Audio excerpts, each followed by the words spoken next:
Hi, my name's Ed, and I'd like to share with you my experiences with the law firm of Davis, Saperstein, and Solomon. What ultimately brought me to the law firm, Davis, Saperstein, and Solomon, had a lot to do with the uncertainty of where my life was headed. I had been involved in this car crash. It was at the hands of somebody who should never been behind the wheel of a large truck.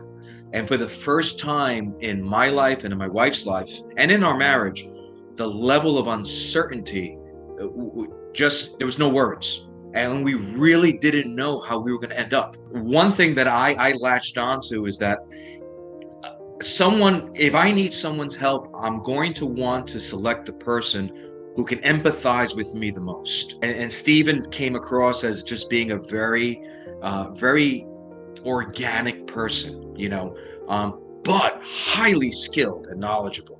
And when you put all those components together, I mean, the choice was very clear. This is a man who can understand where we are. And that solidified our decision right then and there. As the case progressed, the reputation that had been displayed about the firm and that I had read online and other testimonials was really coming true. There wasn't a single minute detail that did not get the full attention of Mr. Benvenisti and his legal team.